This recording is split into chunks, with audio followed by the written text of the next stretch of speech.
आप सभी को गुड मॉर्निंग। आपके अपने YouTube channel competitive English centre में स्वागत है। हमें उम्मीद है कि आप सभी अच्छे होंगे।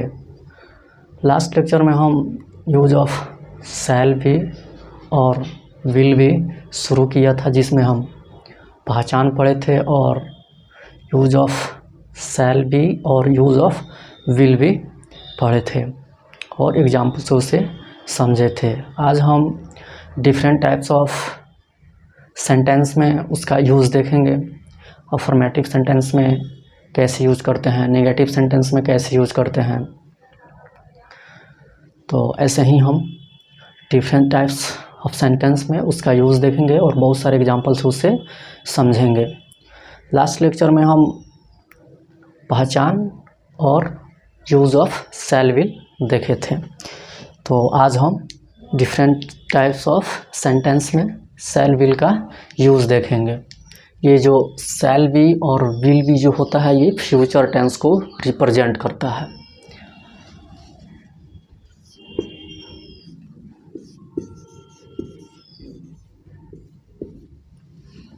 ठीक है, ये फ्यूचर टेंस को रिप्रेजेंट करता है।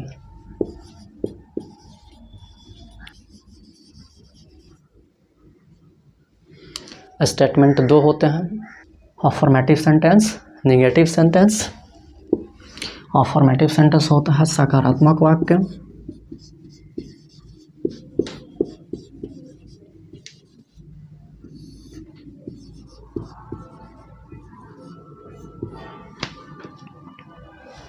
इसका रूल्स होगा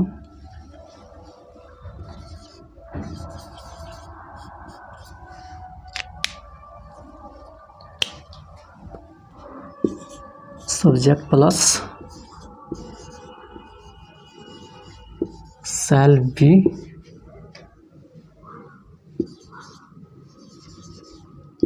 will be plus complement.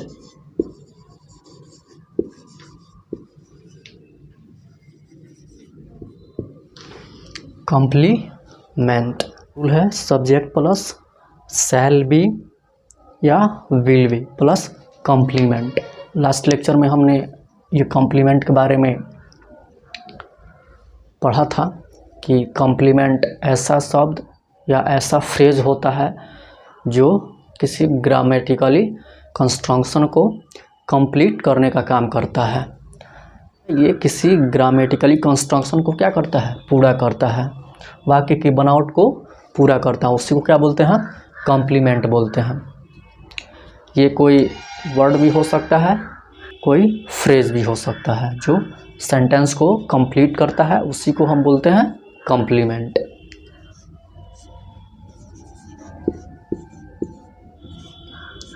Ram और रहीम,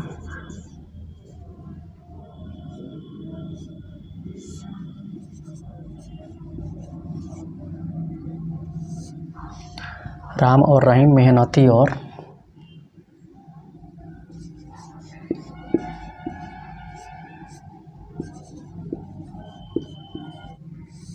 ईमानदार किसान।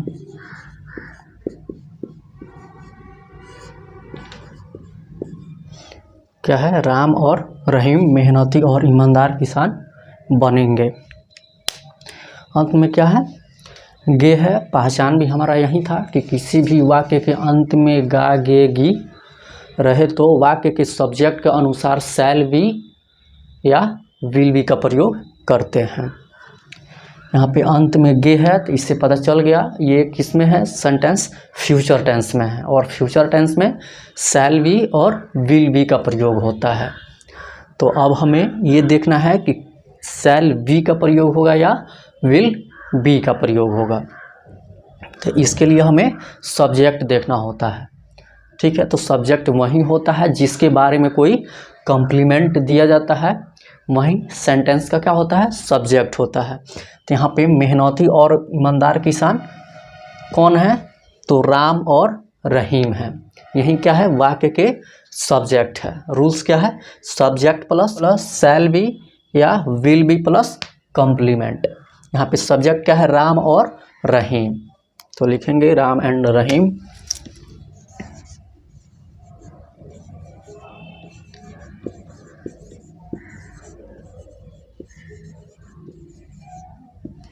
उसके बाद क्या है, शैल बी, विल बी। अब हमें इसके साथ, इस सब्जेक्ट के साथ शैल बी का यूज़ करना है या विल बी का। तो इसके लिए हमने शैल बी और विल बी का यूज़ पढ़ा है, वहाँ से हम देखेंगे कि शैल बी का यूज़ किसके किसके साथ होता है। तो shall be first person I B के साथ शैल बी का प्रयोग होता है। Will be second person you, third person he she it they, singular तथा प्लूरल नंबर के साथ विल बी का प्रयोग होता है। तो यहाँ पे क्या है, राम एंड रहीम, ये क्या है, एक से अधिक नाम है तो ये क्या हो जाएगा, प्लूरल हो जाएगा। ठीक है, तो प्लूरल के साथ किसका प्रयोग होता है, विल बी का। तो यहाँ पे लिखेंगे विल बी।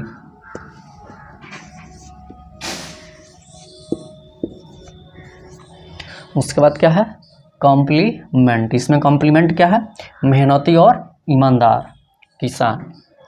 हम ये लास्ट लेक्चर में ये भी पढ़े थे कि सब्जेक्ट प्लूरल होता है तो उसके लिए जो कॉम्प्लीमेंट आता है, उस कॉम्प्लीमेंट में आने वाला नाउन भी प्लूरल होता है। सब्जेक्ट के अनुसार ही कॉम्प्लीमेंट में आने वाला नाउन सिंगुलर और प्लूरल होता है।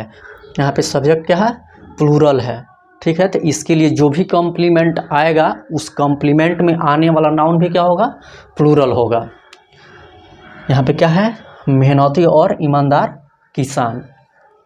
तो ये हो जाएगा लेबोरियस एंड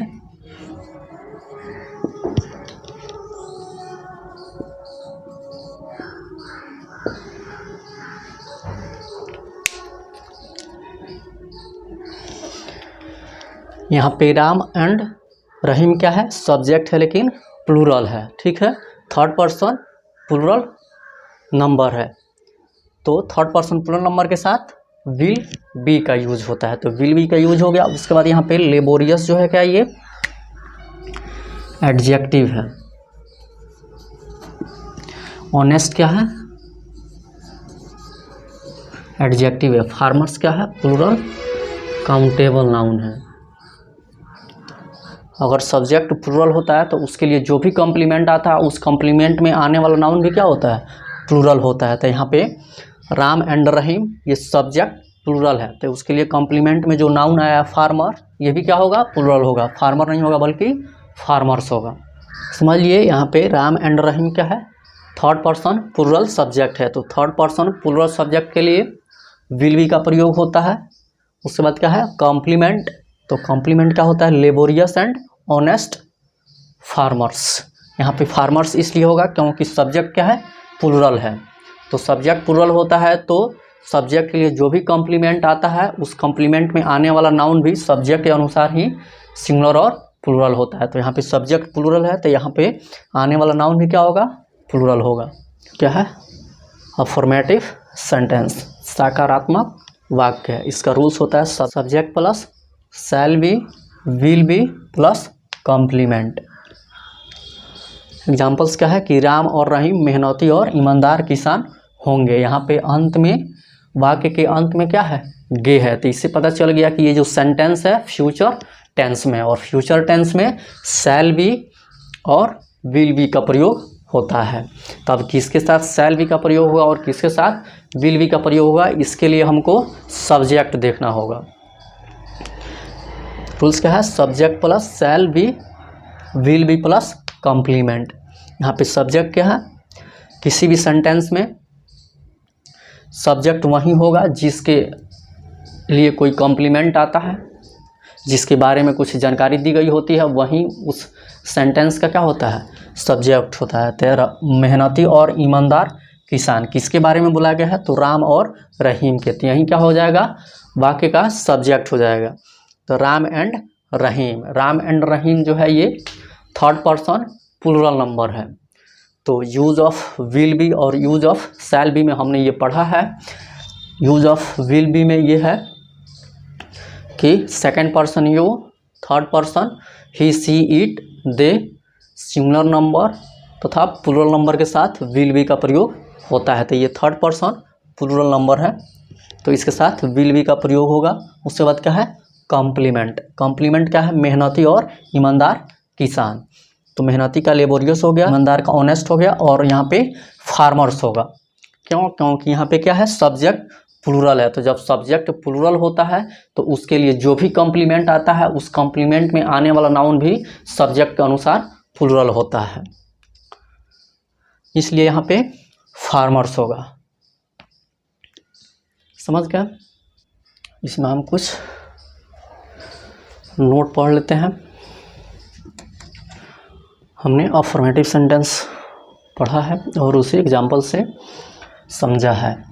अब हम एक नोट देखते हैं।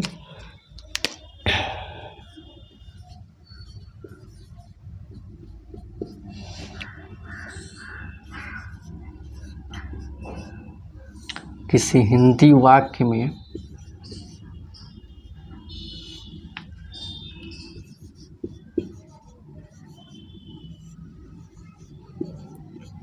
में सब्जेक्ट के बाद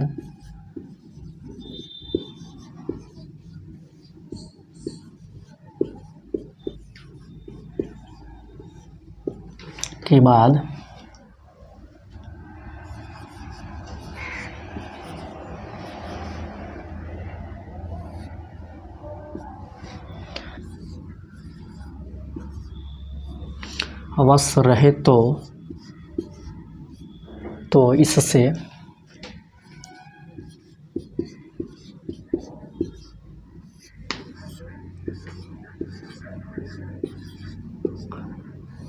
प्रतिज्ञा, प्रॉमिस,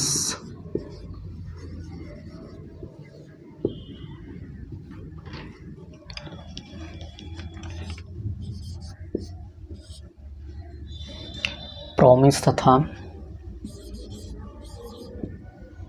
दृढ़ निश्चय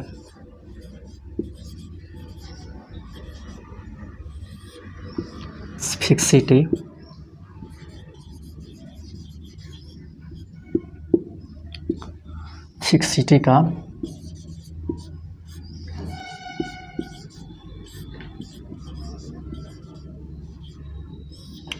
भाव व्यक्त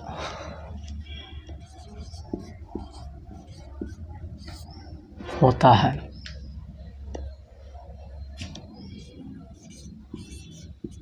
तब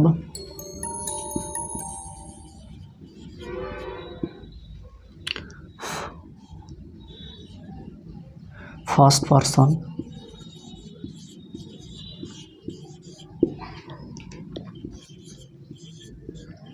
के साथ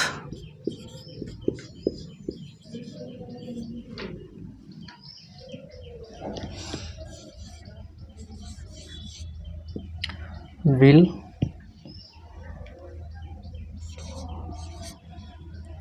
बी तथा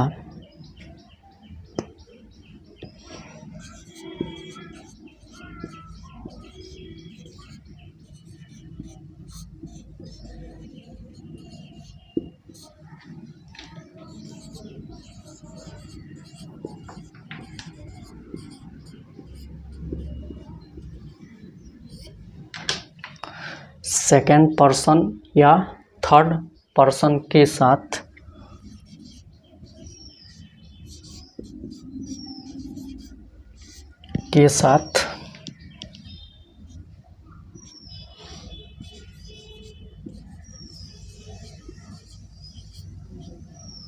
शैल बी का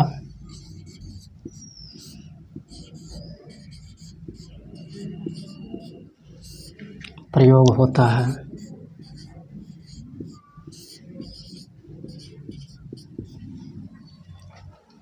क्या है नोट कि किसी हिंदी वाक्य में सब्जेक्ट के बाद अवश्य रहे तो इससे प्रतिज्ञा, प्रॉमिस तथा दृढ़ निश्चय,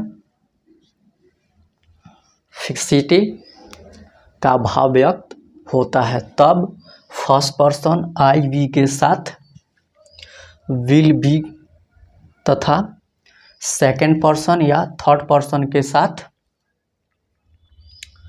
शैल बी का प्रयोग होता है। सामान्य अर्थ में हमने ये पढ़ा था कि फर्स्ट पर्सन आई बी के साथ शैल बी का और सेकेंड पर्सन यू या third person he she it they singular name या प्लूरल नेम के साथ विल बी का प्रयोग होता है। लेकिन किसी सेंटेंस में सब्जेक्ट के बाद अवश्य शब्द लिखा रहे तो उससे प्रतिज्ञा, दृढ़ निश्चय, फिक्सिटी का भाव व्यक्त होता है। तब फर्स्ट पर्सन आई बी के साथ विल बी का तथा सेकंड पर्सन या थर्ड पर्सन के साथ शैल बी का प्रयोग होता है। सेकंड पर्सन यू होता है, third person he she it they singular number तथा प्लूरल नंबर, ये क्या होता है सब थर्ड पर्सन होता है, तो इसके साथ शैल बी का प्रयोग होता है। समझ लिए क्या है नोट कि किसी हिंदी वाक्य में सब्जेक्ट के बाद अवश्य रहे तो इससे प्रतिज्ञा, प्रॉमिस, दृढ़ निश्चय, फिक्सिटी का भाव व्यक्त होता है। तब फर्स्ट पर्सन आई बी के साथ विल बी, सेकेंड पर्सन या थर्ड पर्सन के साथ शैल बी का प्रयोग होता है। समझ लिए, इसे हम एग्जाम्पल से समझते हैं। ये जो होता है प्रतिज्ञा और ये दृढ़ निश्चय वाला जो सेंटेंस होता है ये केवल अफर्मेटिव होता है, इसका ना निगेटिव होता है ना इंट्रोगेटिव होता है, ये केवल अफर्मेटिव होता है। तो इसे हम एग्जाम्पल से समझते हैं।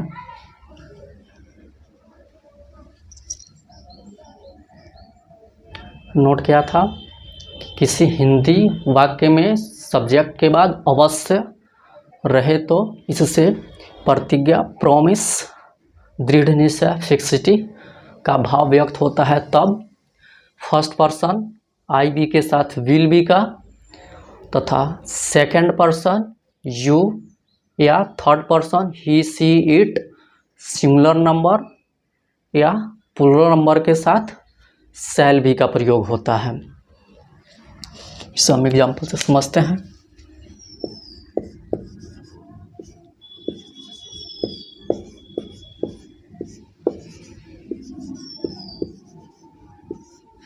राम और श्याम अवश्य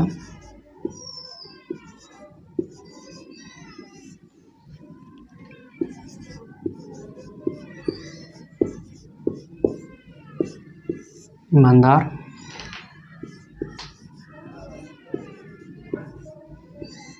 व्यक्ति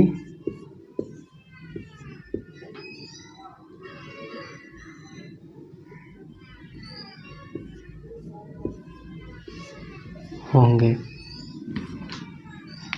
क्या है, राम और श्याम अवश्य ईमानदार व्यक्ति होंगे। ये और सब्जेक्ट क्या है, राम और श्याम, इसके बाद क्या है, अवश्य।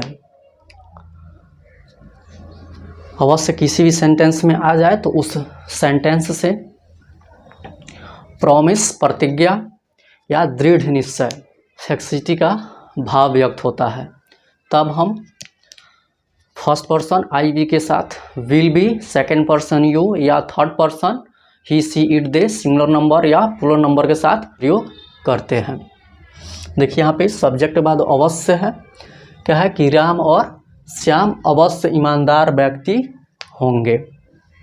अंत में गे है तो इसे ये पता चला कि ये फ्यूचर टेंस में है जिसमें शैल बी और विल बी का प्रयोग होता है। तो यहाँ पे हम शैल बी होगा या विल बी होगा, इसके लिए हमें सेंटेंस देखना पड़ेगा। जो सामान्य अर्थ में सेंटेंस का भाव होता है वहाँ पे तो फर्स्ट पर्सन आई बी के साथ shall B, second person you, third person he she it they singular number और प्लूरल नंबर के साथ विल बी का प्रयोग होता है। लेकिन यहाँ पे इस सेंटेंस से प्रतिज्ञा या दृढ़ निश्चय का भाव व्यक्त हो रहा है। तो यहाँ पे ये रूल्स था, ये नोट में बताया गया है कि फर्स्ट पर्सन आई बी के साथ विल बी, सेकंड पर्सन या third person he she it they singular number या प्लूरल नंबर के साथ शैल बी का प्रयोग होगा। कब? जब किसी सेंटेंस में दृढ़ निश्चय या प्रतिज्ञा का भाव व्यक्त हो। ठीक है, तो इस सेंटेंस से दृढ़ निश्चय और प्रतिज्ञा का भाव व्यक्त हो रहा है। इसका पहचान ये है कि सब्जेक्ट के बाद अवश्य शब्द का प्रयोग हुआ रहेगा। इसमें देखिए राम और श्याम के बाद अवश्य शब्द है, तो इससे ये पता चल रहा है कि इस सेंटेंस से प्रतिज्ञा या दृढ़ निश्चय का भाव व्यक्त हो रहा है। तो यहाँ पे सब्जेक्ट क्या है? राम और श्याम।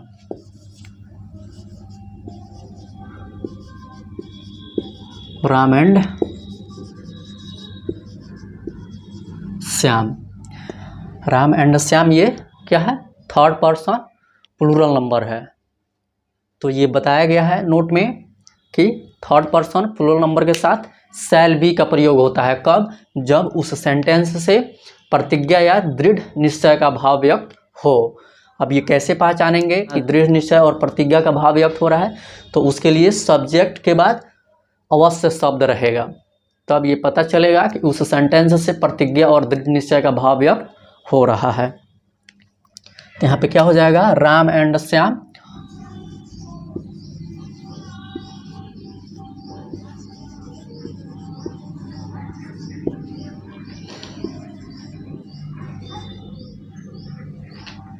सेंटेंस क्या है हमारा? कि राम और श्याम अवश्य ईमानदार व्यक्ति होंगे।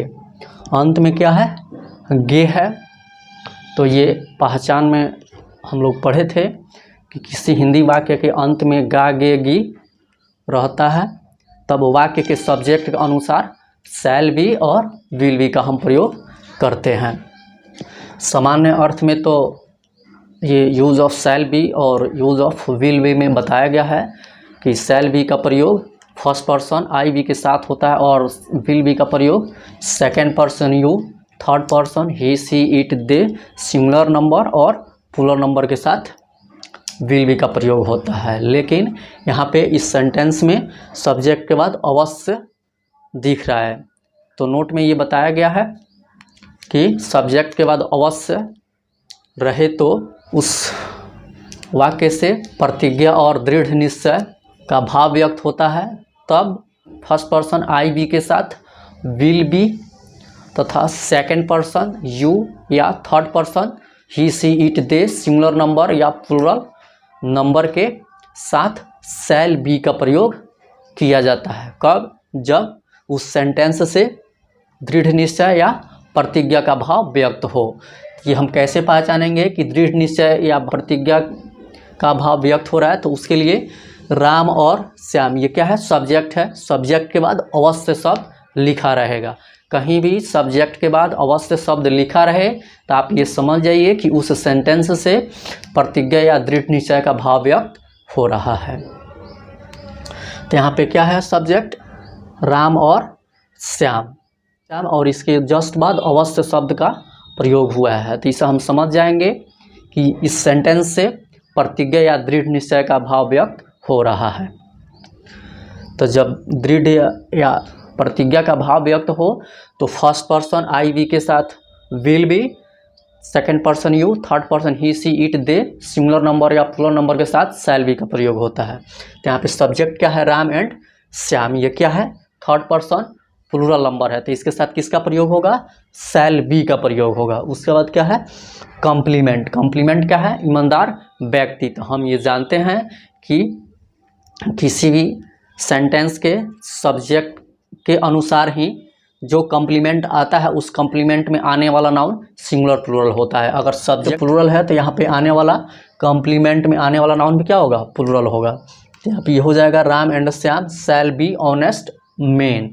मैन का प्लूरल मेन होता है। समझ लिए? इसे हम एक और एग्जाम्पल से समझते हैं।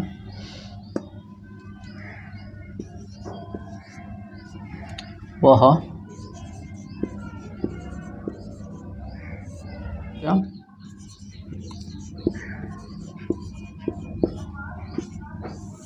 ईमानदार और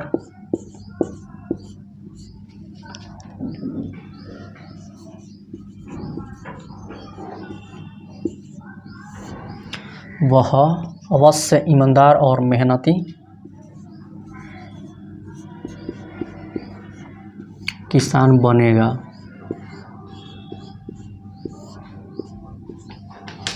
क्या है सेंटेंस? वह अवश्य ईमानदार और मेहनती किसान बनेगा। सेंटेंस के अंत में क्या है, गा है, तो ये पहचान था कि किसी भी वाक्य के अंत में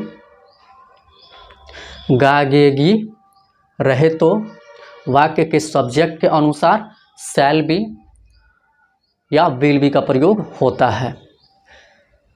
हमने use of shall B, use of will B दोनों पढ़ा है। सामान्य अर्थ में फर्स्ट पर्सन आई बी के साथ शैल बी का प्रयोग होता है और second person you, third person he she it they singular number या प्लूरल नंबर के साथ विल बी का प्रयोग होता है। लेकिन यहाँ पे क्या है, से लिखा हुआ है, तो नोट में ये बताया गया है कि किसी भी हिंदी वाक्य में सब्जेक्ट के बाद अवश्य रहे तो इससे प्रतिज्ञा, प्रॉमिस, दृढ़ निश्चय, फैक्सिटी का भाव व्यक्त होता है। तब फर्स्ट पर्सन आई वी के साथ will be, second person you तथा third person he she it they singular number या प्लूरल नंबर के साथ शैल बी का प्रयोग होता है। यहाँ पे क्या है, सब्जेक्ट वह है, वह क्या होता है, ही होता है, और ही के साथ किसका प्रयोग होगा, यहाँ पे शैल बी का प्रयोग होगा। क्यों? क्योंकि इस सेंटेंस से प्रतिज्ञा या दृढ़ निश्चय का भाव व्यक्त हो रहा है। ये कैसे पहचानेंगे, तो सब्जेक्ट के जस्ट बाद क्या रहेगा, अवश्य लिखा रहेगा। कहीं भी सब्जेक्ट के जस्ट बाद अवश्य लिखा रहे तो हम ये समझ जाएंगे कि वह सेंटेंस से प्रतिज्ञा या दृढ़ निश्चय का भाव व्यक्त हो रहा है। तो यहाँ पे सब्जेक्ट क्या है, ही, और इससे क्या, प्रतिज्ञा, प्रॉमिस, दृढ़ निश्चय, फिक्सिटी का भाव व्यक्त हो रहा है। तो यहाँ पे क्या होगा, ही के साथ शैल बी, वह अवश्य ईमानदार और मेहनती किसान बनेगा। अब इसके बाद कॉम्प्लीमेंट क्या है, ईमानदार और मेहनती किसान। यहाँ पे ईमानदार और मेहनती किसान क्या है, कॉम्प्लीमेंट है। तो हम ये जानते हैं कि किसी भी सब्जेक्ट के लिए आने वाला कॉम्प्लीमेंट में अगर कोई नाउन आता है तो वह नाउन सब्जेक्ट के अनुसार ही सिंगुलर प्लूरल होता है। तो यहाँ पे सब्जेक्ट क्या है, सिंगुलर है, तो इसके लिए जो भी कॉम्प्लीमेंट आया है उसमें आने वाला नाउन भी क्या होगा, सिंगुलर होगा। तो जब नाउन सिंगुलर होता है तो हम उसके पहले आवश्यकता अनुसार ए एन का प्रयोग करते हैं। तो यहाँ पे होगा ही शैल बी, यहाँ पे हम लिखेंगे एन ऑनेस्ट एंड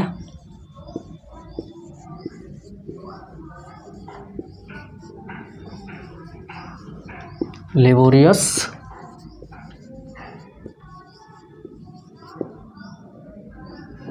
फार्मर। यहाँ पे एन का यूज होगा, क्यों?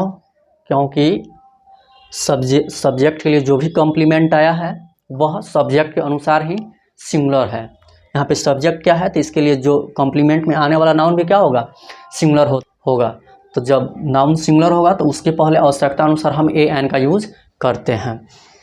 तो अगर उस कॉम्प्लीमेंट में आने वाले नाउन के पहले कोई एडजेक्टिव होता है तो उस एडजेक्टिव के पहले ए एन का यूज होता है, और जिस वर्ड के पहले ए एन का यूज होता है उसके प्रोनाउंसिएशन के अनुसार ही वहाँ पे ए एन का यूज होता है। यहाँ पे क्या है, ऑनेस्ट है, ऑनेस्ट में एच साइलेंट है, एच जब साइलेंट होता है तो उसका प्रोनाउंसिएशन ओ से शुरू होता है, ठीक है।